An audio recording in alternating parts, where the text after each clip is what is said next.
Europe में पुनर्जागरण और विज्ञान में प्रगति से यूरोप वासियों ने अब दूसरे देशों पर अपना अधिकार जमाना शुरू कर दिया।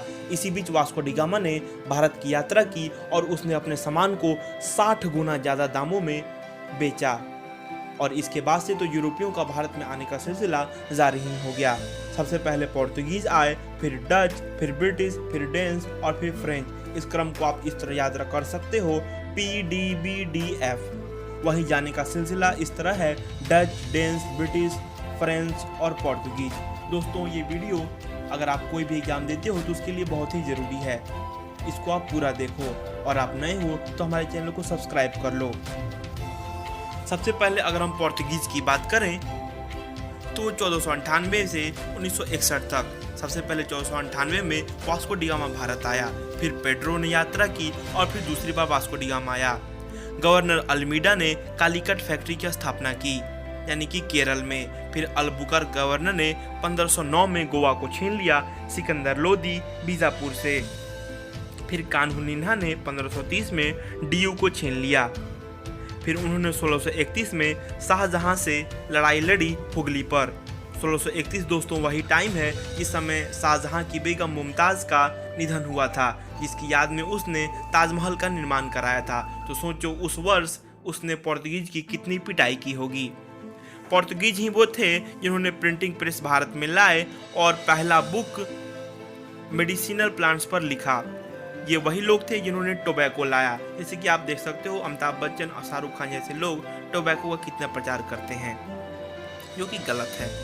दूसरे नंबर पर डच आए 1605 से 1824 तक। VOC उनकी कंपनी का नाम था।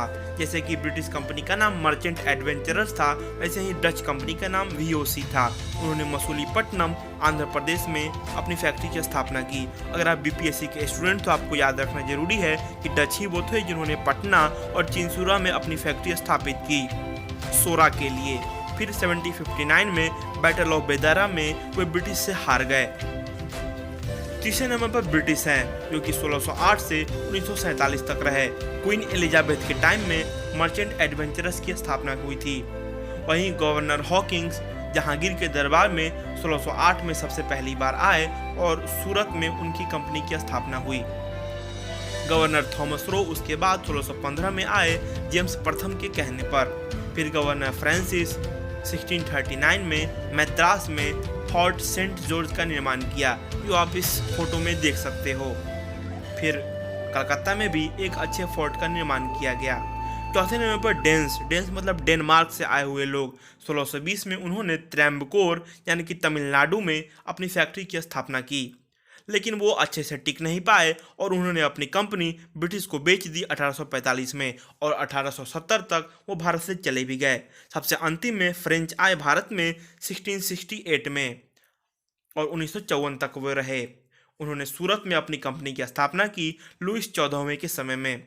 डुप्लेक्स उनका सबसे अच्छा गवर्नर था, जो कि 1742 में भारत में आया था। और ये डुप्लेक्स और ब्रिटिश के बीच की लड़ाई थी जिसमें हैदर अली और टिप्पू सुल्तान फंस गए। और इस ट्रीटी को आप इस तरह याद कर सकते हो, कर्नाटक वार्स की MMS। सबसे पहला मद्रास की टीटी, फिर मैंगलोर की टीटी, फिर सेरिंगपट्टनम की टीटी और चौथे युद्ध में तो टीपू सुल्तान की मौत ही हो गई और कर्नाटक वार समाप्त हो गया।